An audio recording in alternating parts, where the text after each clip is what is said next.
Good morning and a very very happy morning. We are reading Wabi Sabi written by Beth Kempton और हम बात कर रहे हैं 5 themes की, that is simplicity, space, flexibility, nature and detail. हमने last video audio में पढ़ा simplicity और आज के हम ऑडियो में पढ़ेंगे space. Page number 45. राइटर लिखती है कि जो एवरेज जैपनीज व्यक्ति है वो एक आर्किटेक्ट डिज़ाइंड घर में नहीं रहता है, लेकिन कुछ बहुत ही अच्छे प्रिंसिपल और सिद्धांत हैं जैपनीज़ आर्किटेक्चर के जो हम अपनी स्पेसेस में लेके आ सकते हैं. We can get inspired by that. और जो doctor Teruaki Matsuzaki, one of the Japan's most foremost architectural historian हैं, उन्होंने जो स्पेस को लेके, जैपनीज आर्किटेक्चर को लेके जो उसकी मेन करैक्टरिस्टिक्स हैं, गुण हैं, उन्हें इस तरह से बताया. दैट इज़ मा यानी space, nature and the connection between inside and outside, sense of beauty, understanding light और shadow को understand करना, carefully material को select करना for quality, sources, textures and smell, और concept की कम ही ज़्यादा है, less is more. मात्सुज़ाकी भी यही बोलते हैं कि जो aesthetic जीनियस जो है ना, that is something कि आपने कुछ बनाया और उसमें कुछ ऐसा छोड़ा ताकि जो उसे देख रहा है, जो उसे एक्सपीरियंस कर रहा है, वो उसे कंप्लीट करे. मीन्स कोई भी चीज़ अपने आप में फिज़िकल रूप में कंप्लीट नहीं है. जब हम उसे देखते हैं, हम उसे कैसे एक्सपीरियंस करते हैं, वो उसे पूरा करती है. बिल्कुल वैसे ही जैसे कि खूबसूरत लिखी हुई कहानी, कविता, बुक कुछ ना कुछ अनसेट छोड़ती है, जो आप और मैं जब इस बुक को रीड कर रहे हैं, उसे अपनी ज़िंदगी में इमेजिनेशन के साथ कैसे लेके आएंगे. ये बुक उस रूप में मेरे लिए फिनिश होगी, आप इसे किसी और रूप में अपनी ज़िंदगी में लेकर आएंगे तो ये बुक आपके लिए उसी रूप में फिनिश होगी जैसे आप इसे परसीव कर रहे हैं. तो ब्यूटीफुल आर्ट जो है कुछ ऐसा अनएक्सप्लेन्ड छोड़ता है जिसे जो उसका पार्टिसिपेंट है, उसे भोक्ता, उसे जो देख रहा है, उसे अपनी दृष्टि से कंप्लीट करता है. उसी प्रकार से आर्किटेक्चर्स, इंटीरियर्स जो भी है, जो उसमें रहेगा, जो उसे देख रहा है, उसकी परसेप्शन, उसके एक्सपीरियंस में वो कंप्लीट होगा. परफेक्शन को देखना, कंप्लीटनेस को देखना कोई आइडियल नहीं है, कोई आदर्श नहीं है. डिज़ाइन मैगज़ीन्स में हो सकता है कुछ डिज़ाइंस परफेक्ट दिख रहे हों, लेकिन जो स्पेसेस हैं जहाँ पे हम रहते हैं वो उनके लिए क्रिएट की जाती है जो उसके अंदर रहेंगे. अगर जिसके लिए बनी है वो उसके अंदर कंफर्टेबल नहीं है, उसको एंजॉय नहीं कर रहा है, उसके साथ सिंक नहीं है, तो वो डिज़ाइन, वो क्रिएशन, वो स्पेस सक्सेसफुल नहीं है. इसको समझते हुए हम अपने घरों में, आपके मेरे घरों में हम क्या कर सकते हैं. हम स्पेस को क्रिएट करें, प्रकृति को घर के अंदर लाएं, ये डिसाइड करें कि हमारे लिए क्या खूबसूरत है और उसको अपने घर में इंटीग्रेट करें. ये नहीं कि ये चल रहा है तो हमने इसको ले लिया. हम इस चीज़ के प्रति सचेत हों कि जो लाइट हम लगा रहे हैं या जो लाइट बाहर से अंदर आ रही है वो तो ठीक है, लेकिन इसकी शेडोज़ क्या क्रिएट हो रही हैं, that is also important.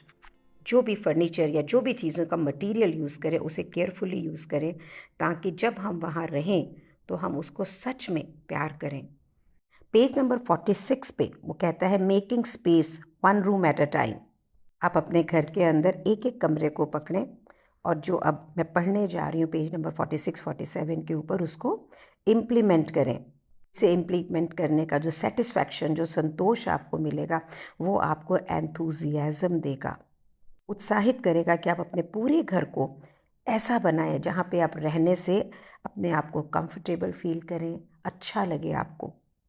So writer कहती है सबसे पहले जो भी चीज़ें आपने ज़मीन पे रखी हुई हैं, सरफेसेस पे रखी हुई, यानी टेबल्स पे, ये वो वॉल्स पे लगाए रखी हैं, उन सबको हटाएं. अब वापस उसे अरेंज करना शुरू करें. अपने आप से ये क्वेश्चन बार बार पूछें कि जब मैं इस कमरे में हूँ तो मैं कैसा महसूस करना चाहता हूँ. क्या कौन सा कलर पैलेट होगा जो मुझे ऐसा फील करने में मदद करेगा. और इसके लिए जो हमने स्पेक्ट्रम पहले स्टडी किया है, वाबी साबी का करा था ना, तो ब्राइट कलर से लेके पेस्टल कलर तक, जहाँ हमने बात की थी हाडे, इकी, शिबुई, जिमी, तो वहाँ से देखिए कि किस तरह से वाबी साबी जो कौन सा कलर आपको सेंस ऑफ काम देता है, वार्मथ देता है, कौन सा आपकी व्यक्तिगत रूप से आपके लिए आपको लगता है बिल्कुल मेरे लिए ही है, अपने आप से पूछें कि ये जो मैं खाली जगह रख रहा हूँ, इसे मैं कैसे पसंद करता हूँ? कौन-सी जगह मैं मेरे घर में बिल्कुल क्लियर रखना चाहूँगा? किसको रीपेंटिंग कराना चाहूँगा? दीवारों पे डिफरेंटली मैं क्या कर सकता हूँ? इनमें क्या स्पेशल होगा? ये मेरी याददाश्त, मेरी मेमोरीज़ में क्या मीनिंग रखता है? आपके घर में बच्चों का कोई आर्ट, आपका बनाया हुआ कोई कुछ, आप कहीं ट्रैवल कर रहे हैं, उनके कोई फ़ोटोग्राफ्स, कोई स्कार्फ़, कोई रैपिंग पेपर्स, कोई ड्राइड फ्लावर, किस चीज़ को आप अपने घर में इंक्लूड करना चाहेंगे? फर्नीचर को मैं किस प्रकार से यूज़ करूँ कि वो स्पेस का बेस्ट यूज़ करे? क्या मेरा ये फर्नीचर इस कमरे के लिए बिल्कुल राइट है? हो सकता है कि अगर मैं आपके पास ज़्यादा हो तो it's a time for you to cell.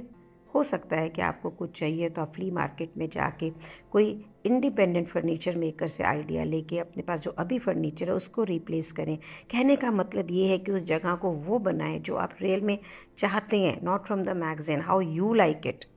ऐसे कौन से आइटम्स आपके पास ऑलरेडी हैं जिससे आप उस कमरे की खूबसूरती को बढ़ा सकते हैं जैसा कि आप चाहते हैं? तो एक ज़िंदगी की एक कहानी है, जो आपकी एक सेंस ऑफ स्टोरी है, उसमें आप क्या ऐड करेंगे?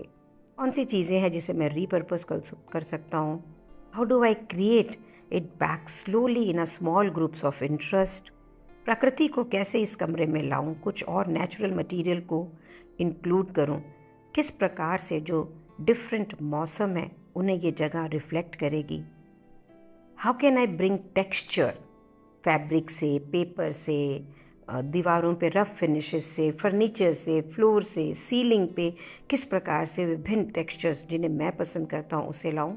और अगर मैं किताबों को बहुत ही इन्जॉय करता हूँ तो मैं उसे डिस्प्ले में किस प्रकार से लेके आऊँ? क्या शेल्व्स में लाऊंगा या साइड बाय साइड स्टैक्ड होंगी, एक दूसरे के ऊपर रखी हुई किसी स्मॉल अरेंजमेंट के रूप में होंगी? तो इस तरह से दोबारा सामान रखते हुए उन ऑब्जेक्ट्स को रख देखिए जिनको आपने अभी तक वापस नहीं रखा है। ये टाइम है कि आप उसे सॉर्ट करें, उसे डीक्लटर करें। राइटर कहती है कि एक डायरी रखें, चीज़ों को यहाँ वहाँ करना, चीज़ों को रिफ़्रेश करना हर सीज़न के अंदर रूम को या मंथली बेसिस के ऊपर ज़रूर करें। अब जब आपने ये काम कर लिया है, तब अब आप एक कप चाय इस ब्यूटीफुली स्पेस्ड क्रिएटेड रूम में पिएं और दूसरे रूम में जाएं, उसे भी इसी तरह से करें। तो यहाँ पे हमने क्या सीखा? हमने ये सीखा कि जो हम अपनी ज़िंदगी को पूरा एब्सोल्युटली क्लटर कर लेते हैं चारों तरफ से, मैगज़ीन में देखते हुए चीज़, एग्ज़िबिशन्स में बाय की, ये फ़ैशन में है, ये ऐसा है, किसी ने गिफ्ट किया उसको लगा दिया। तो राइटर का कहना है सब कुछ हटा के सिर्फ वो लगाइए जो आपको इंस्पायर करता है, जो आपको अच्छा लगता है, जिसे देख के आपको प्रसन्नता मिलती है। और प्रकृति जो कि हमारा कोर है, जो हमारा सार है, उसे अपने घर में ज़रूर लेकर आएं। और लास्ट ऑडियो में हमने ये समझा था कि जब हम अपने स्पेसेस को डीक्लटर करते हैं तो ये हमारे माइंड को भी डीक्लटर करता है, ये टाइम बचाता है, पैसे बचाता है। मैरी कॉन्डो से इंस्पायर होकर अपनी ज़िंदगी को पहले सिंप्लीफाई करें, उसके बाद में स्पेस क्रिएट करें, प्रकृति को अंदर लेके आएँ। और अब हम नेक्स्ट ऑडियो में देखेंगे how to bring flexibility to our life. तो ये पढ़ रहे हैं, आप अपने आप इसको इम्प्लीमेंट कर रहे हो कि नहीं कर रहे हो? अगर अभी तक नहीं किया है, सिर्फ सुना है, तो please let's do it, let's not miss it, let's make our life real में जो ब्यूटीफुल है, जैसे कि प्रभु ने हमें दी। ये सारी चीज़ें हमने क्रिएट करी है बहुत सारी, एक बार एक्सपीरियंस करके तो देखें। The most simplistic natural way of living life. Thank you so much for being in my life, क्योंकि जैसे जैसे पढ़ रही हूँ मैं अपनी ज़िंदगी में भी चेंज लेके आ रही हूँ, and it's a beautiful way to live in. Thank you so much for being in my life. Thank you so much.